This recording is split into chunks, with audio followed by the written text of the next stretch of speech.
This is Your Bird Story, a broadcast of bird stories told by everyday people about their interactions and relationships with wild birds in cities. I'm your host, Georgia Silvera Seamans.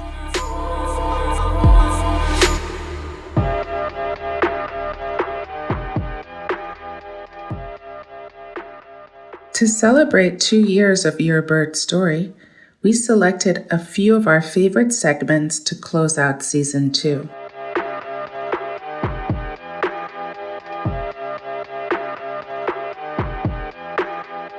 First up, in Spark Bird from November 2020, Abra Lee talks about using plants to deter bird-airplane conflicts during her tenure at the Atlanta airport, then segues to being a Black woman in nature in that city. So you're a horticulturalist by training, and you studied it in school, and it's your profession. And, you know, there is a relationship between plants and birds, but for plants, we wouldn't have a lot of our bird species. And I'm curious if you've ever, in your sort of design work with plants, if you've considered bird life. I have. And when it came into my life, with my work specifically, since you asked about that, when I was a landscape manager for Atlanta Airport and in Houston Airport, but specifically in Atlanta, I never thought about this because I always grew up not just in nature at my parents' house, but my mom was from a farming family, and we'd go down to her family farm on the weekends. So there was birds around there too. I mean, even chickens just roaming around. And I'm saying this to say, I was so used to birds just being around me as, I don't know if the word is your friend, but just part of your life. So when I got into airports, it was the opposite. And what I mean by that is I was in charge of beautification and maintenance at an airport, but birds and planes don't mix. And so the idea was to not plant plants that are going to attract birds that want to come in and eat the berries and things like that, because you risk there being a absolute disaster with an airplane. So it was really the opposite. And I don't think if I had worked in airports, I would have ever thought about maybe the one time in life you don't want to bring birds into your life. So that was when it came into my work in a way, but it was not in the way that I expected. It was the opposite. Yeah. That's very interesting. I think of kind of anti-bird devices that are installed in cities. So, and it's usually to deter species that people don't like pigeons or house sparrows. But I hadn't actually thought about this sort of defensive design that would happen at the airport. Right. And so what we did is that we used plants that weren't maybe, or the least palatable plants. It wasn't just birds, Georgia, it was also wildlife. So for instance, down here, a crepe myrtle, it has berries, but that's like the last thing a bird's gonna eat. That's like eating, I don't know, your least favorite thing on your plate. So we more focused on brighter colors, like something like a wave petunia, you know, something super simplistic, but really bold and really bright, where maybe the butterflies will come in, but the birds are like, yeah, we can go eat downtown Atlanta better than that. So that's how we did manage the birds then. So I feel like this is it's like a terrible story, but it was never with the intention to harm the birds. It was just like, just go eat down the road. That's really what we were trying to get at in those days. Yeah. Well, I mean, it does make sense. There have been those stories of bird and airplane collisions, and it's really the birds that suffer. And then, you know, airport management might bring in things like dogs, or they might oil the eggs. So certainly using plants as a defensive mechanism is much kinder than some of the other tactics that would be used. I want to jump backwards a little bit. You mentioned your father and his mom being sort of the kind of like bird lineage or birdie people in your life. And I wonder if you could talk a little bit more about them and other ways in which they infused your life with birds? The other ways I would say they infused my life with birds is that they were very much people that had a lot of respect for wildlife, and just noticing things like hawks in Atlanta. You see them, at least in not just my mom's neighborhood, but my grandmother's neighborhood back in the day. And they fed the birds. It was a thing. Like my grandmother would throw the bird seed out and feed the birds. And my parents did that as well. So they just always had an appreciation for wildlife. And with my father, even though he grew up in Atlanta, his mother was from the country in Georgia, just like my mom's side of the family is from the country. So I honestly think that the love and the excitement for birds in my family has to do with those rural roots that they had, and not just feeding everybody in the family, but feeding the nature around you. They really deeply believed in that. The plants, the squirrels, whoever, it was like everybody was going to eat in my family. So, and the birds were right there, getting their plate every day too. So since we're a podcast, people can't see us. So I'm wondering if you could talk about your racial and ethnic background for listeners. Yes, I am I guess I just describe myself as, in my heart, I'll always be a little Black girl from the South. And what I mean by that, I'm a Black woman. I am a Southerner with all my heart. Atlanta, I can't say I have an accent. Maybe I have a little bit of a drawl.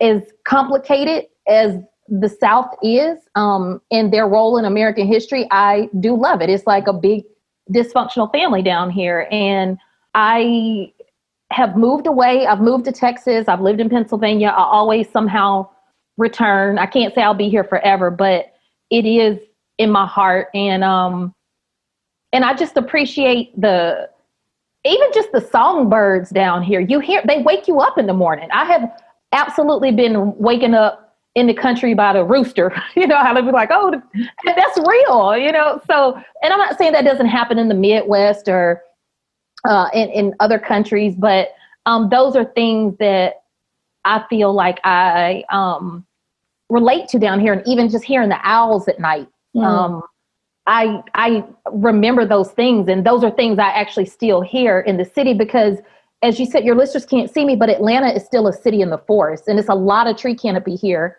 Even though sadly a lot has been removed, but there's a lot of tree canopy here. So you still see a lot of even birds of prey you would see around here regularly.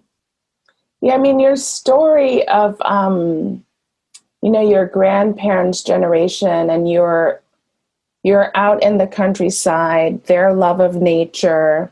I think of this year as being kind of a pivotal year where there were sort of lots of questions about the place of Black people and people of color in nature. But clearly your family made space for themselves in nature.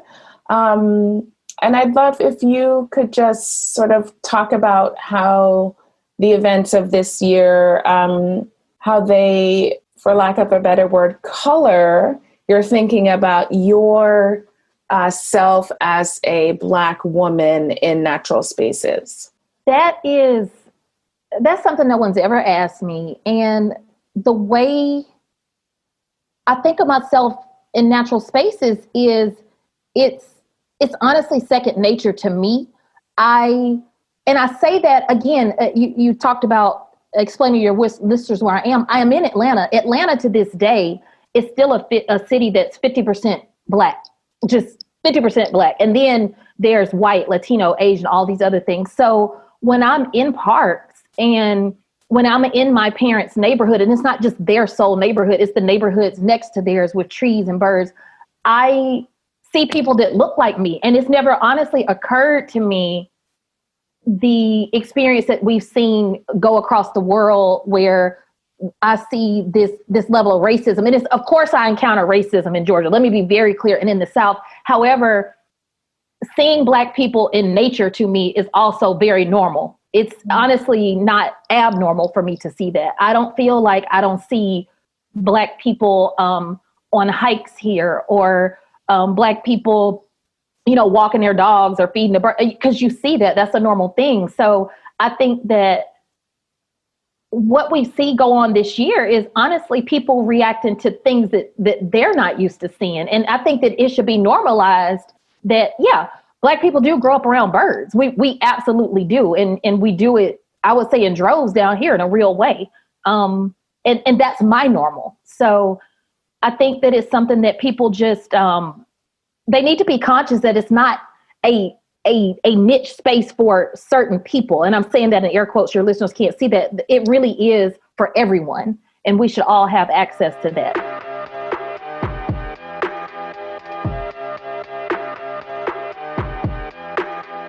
The next clip we chose is from Birding Botanist in October 2021 with Tatiana Soto. Tatiana shares details of her patch, Celery Bog, including the friends she has made through birdwatching. Let's take a listen back. Before we sort of dive into botany or birds, I wanted to ask you to introduce yourself to our listeners.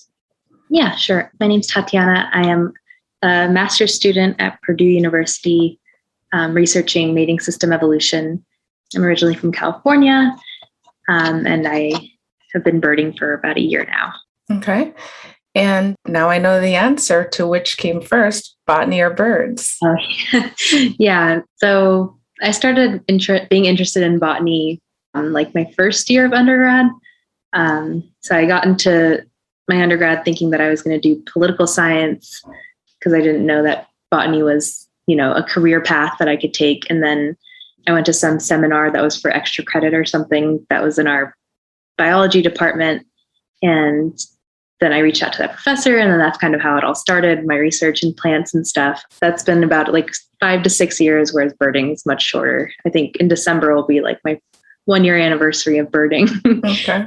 Can you talk about why you hadn't thought of botany as a career? So when you started out in poli-sci, why hadn't you considered botany? So I grew up in Oakland, California, and then kind of all around the Bay Area, really, and wasn't really exposed to much green space at all.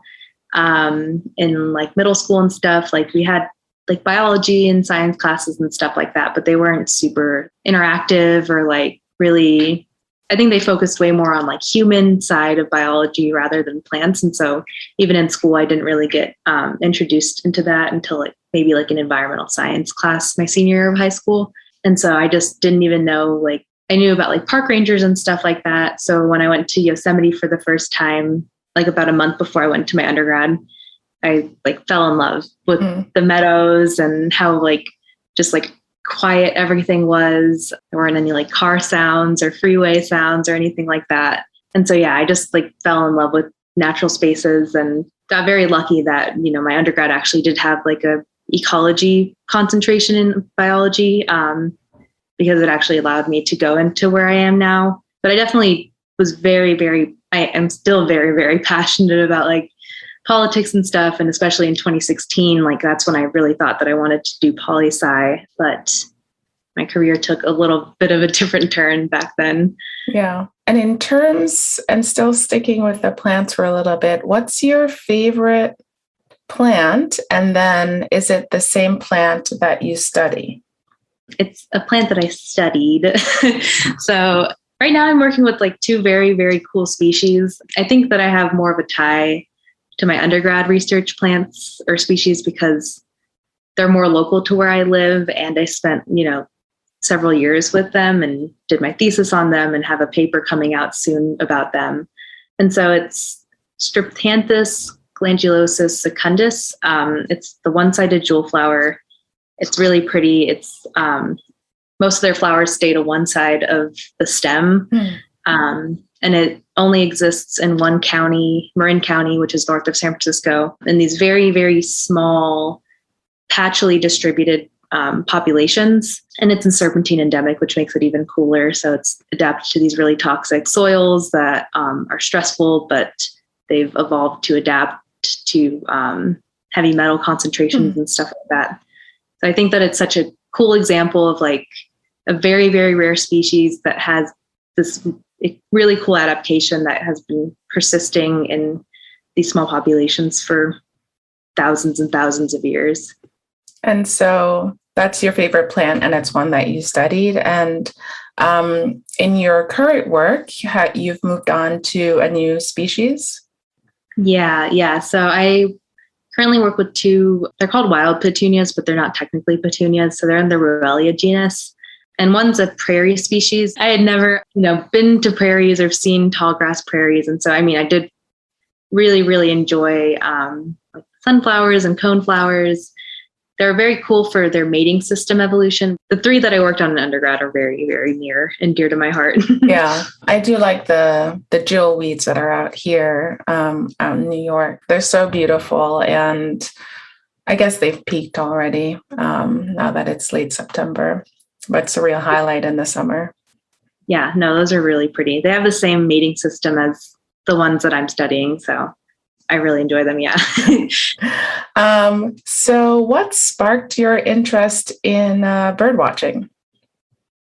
Yeah, so I think it started way earlier than I had even recognized. In undergrad, I had my advisor. She was she is really into birds and bird photography. So she'd always talk about it. And then I'd hear secondhand through her, and I was like, oh yeah, birds are cool, but like I'm more interested in plants right now. And then in 2017, I had the opportunity to go to Ecuador for a week-long like conservation ecology course that my advisor had put on. And that was just like 7 straight days of hiking for like 10 hours, birding the entire time. Wow. Yeah. And so before I'd gone, I was like, I don't know why people are so into birds. Like, how cool can birds possibly be? And then once I got home, I was like, oh yeah, birds are so, so cool. And so I really did enjoy my experience there. And I was supposed to go back last March, and then I was supposed to go back this upcoming March, but they've just been getting canceled. Throughout undergrad, I didn't have a car. And so I couldn't, if I wanted to go out birding, I couldn't do it on my own. And so that just kind of, shooed me away from wanting to do that. And then once I moved here, I moved during the height of the pandemic last summer. And so it was just very isolating, didn't have many friends, didn't have much to do. It was a new area.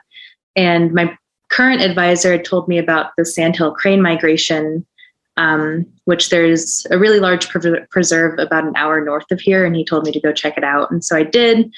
And so after that experience, I dove headfirst into it. I got really serious about it. And so, yeah, that's what got me there. Okay, I want to put a pin to come back to sandhill cranes, but I'm curious if there are any birds that really stood out to you during your time in Ecuador on that trip. So, oh my gosh, I'm sure, I wish that I had kept the list of the ones that we had seen, because our guides were, keeping lists all the time. I think my favorite was, it was blue-winged mountain tanager. It's like this yellow bird with a black mask and then bright blue wings on it. We also saw quetzals and a bunch of trogons, and tanagers everywhere. And of course the hummingbirds were really exciting because they were just flocking to all of the feeders and everything. And seeing the aracaris, I think, that kind of look like toucans was really cool, because we don't get anything that looks like that up here. I think, yeah, the blue-winged mountain tanager was my favorite. That's sounds like a really great list already, even if I can't imagine how much more wonderful if you had the full list. The birds you've mentioned, I think would be great for anyone's life list. Yeah, definitely. Yeah, my life list would probably be doubled if I had that.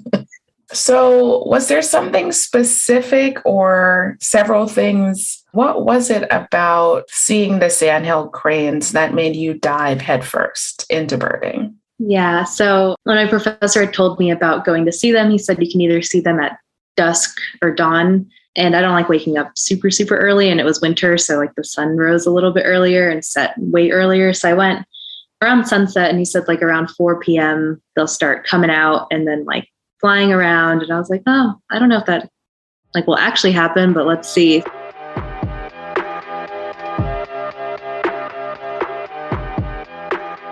Last but not least, from Millennial Birders in April 2022, I asked Akila and Alyssa if they are from birding families. The two also spoke about the importance of stewarding nature. I want to go kind of way back in time and ask you both if you've come from birding families. So no, I do not come from a birding family. I only recently found out about birding a few years ago, but I guess I can sort of elaborate in my experiences. Luckily, even though I grew up in New York City, my family was able to take me to outdoors activities, going to the parks, and going to also places like the Bronx Zoo and the Botanical Garden. So really at like an early age, I sort of had a connection with nature and wildlife and insects.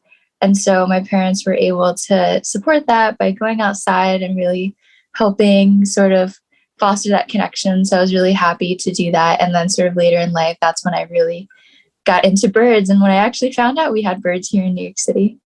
Akila? So it's funny. I feel like my family definitely had a love for nature and being stewards, but I don't think I really was formally introduced to a birding or even like realizing people would go out and search for birds until maybe 3-4 years ago.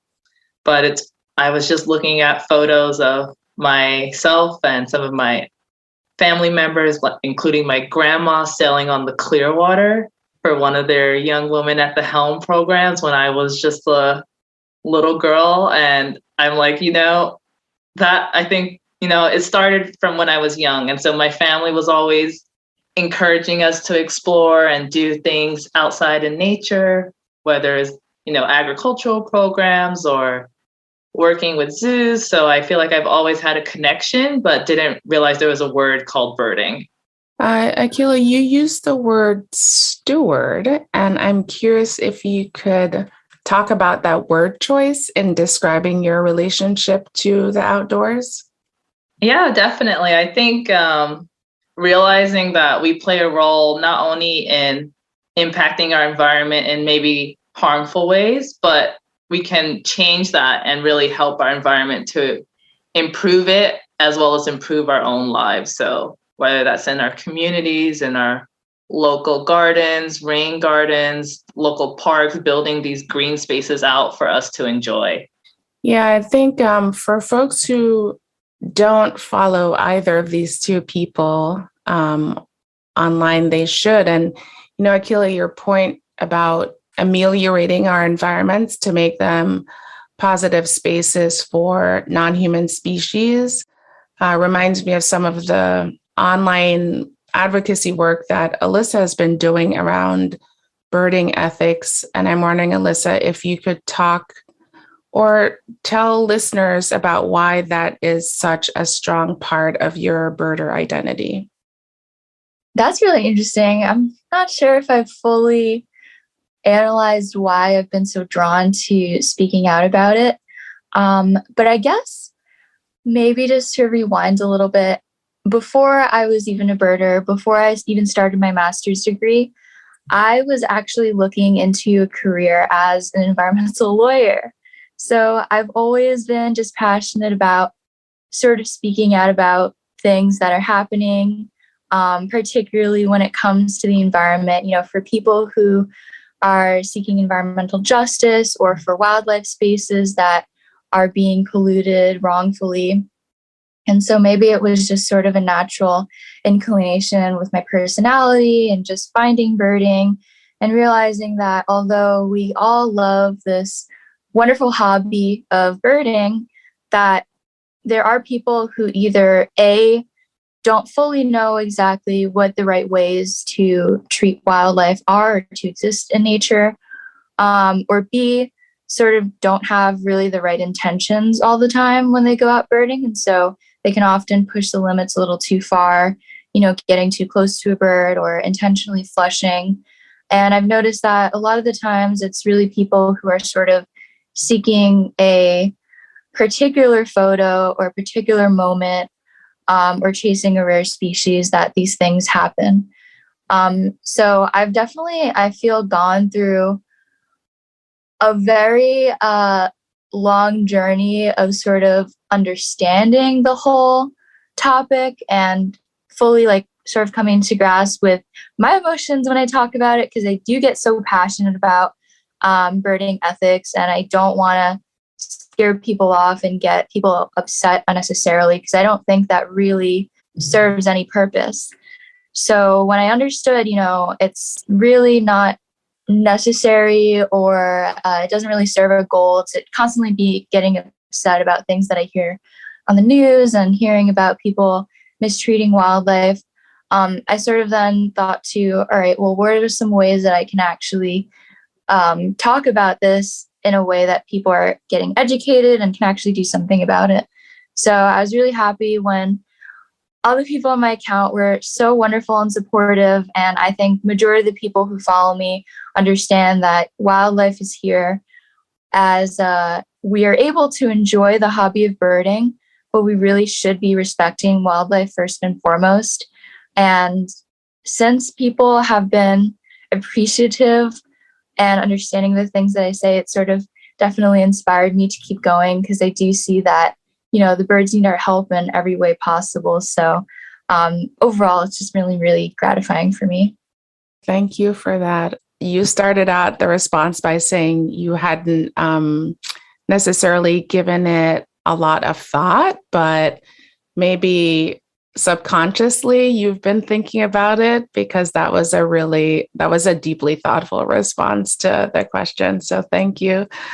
Your response actually then sparked for me a question that I want to direct to Akila around her advocacy work in the environment, in the birding space, particularly around Black Birders Week and Feminist Bird Club, thinking about how different kinds of people interact with birds and use bird watching to support their identity, whether it's something that's new for them or a continuation of family practices. Yeah, that's great. And I think I forgot to mention earlier that I am the secretary of the Feminist Bird Club.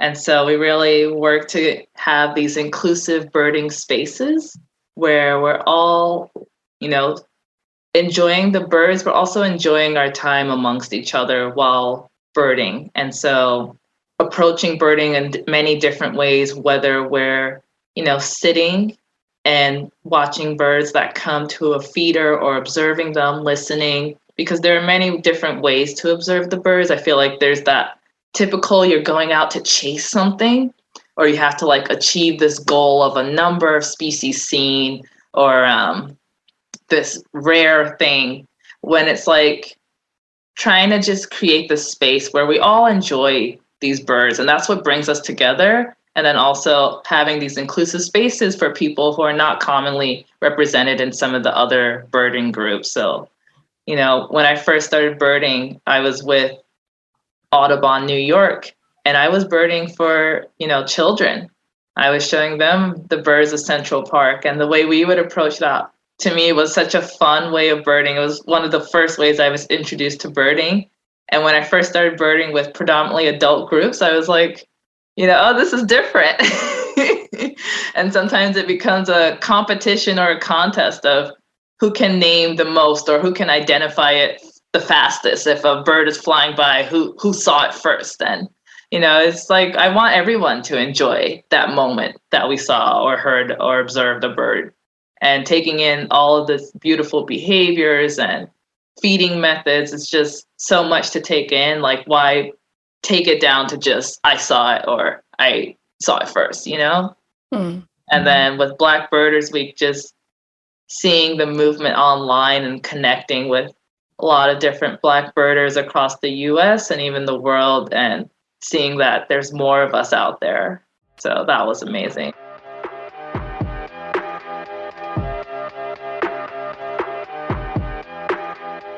We will be off air in August. Thank you for being a part of Your Bird Story.